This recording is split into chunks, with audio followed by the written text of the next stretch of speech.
بچه رفتیم آقا گرفتیم وسایل رو از بازار سرا جمهوری و بازار پاساژ امجد و پاساژ عباسی یه سری وسایل رو گرفتیم که حالا این مشما رو به ما دادن که حالا دونه دونه میشونیم.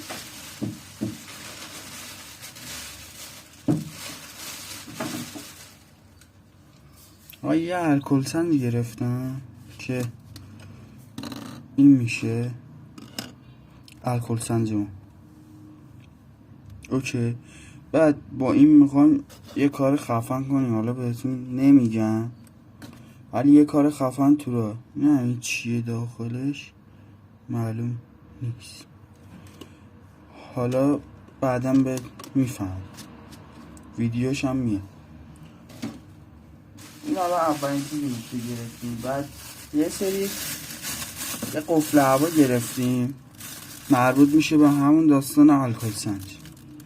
قفل هوا آب میریزی تا این خطه میاد، تا این دوتا خط، بعد گازی که ازش تولید میشه از این میزنیم. این دومین چیزی بود.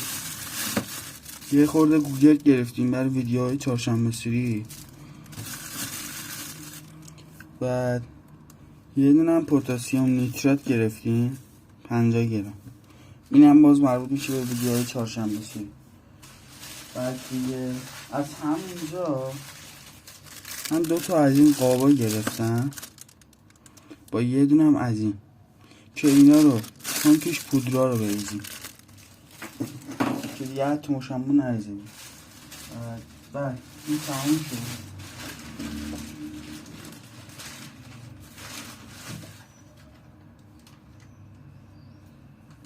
این بره داستان یه موتور 775 گرفتیم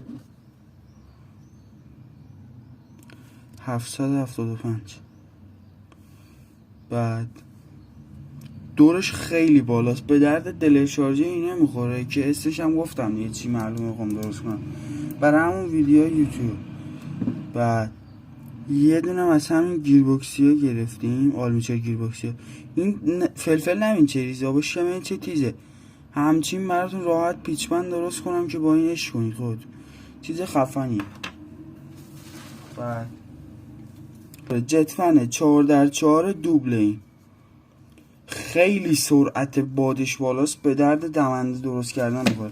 دمنده هم که میدونید چیه دیگه، بالاخره به درد زغال درست کردن و نمیدونم میز کارتو باد بگیری آتشخالا رو ببره، به درد خیلی چیزا میخوره. بعد یه دونه پمپ باد گرفتم، پمپ هوا بهش میگن، یه دونه از این پمپا گرفتم. اینم باز یه کاری میخوایم درست کنیم با چیه، یه ویدیو میخوایم بذاریم از این فندک تورچا هستش اتمیا، حالا نمیگم مثل تورچ ولی یه چی تو هم یه خورده از این سوکت های نری مادگی ماشین شارژی گرفتیم. یه دونه هم رله 5 ولت گرفتم. بعد دیگه یه دونه یعنی 2 تا هم ماژول شارژ 2 تا ماژول شارژ تایپ سی گرفتیم.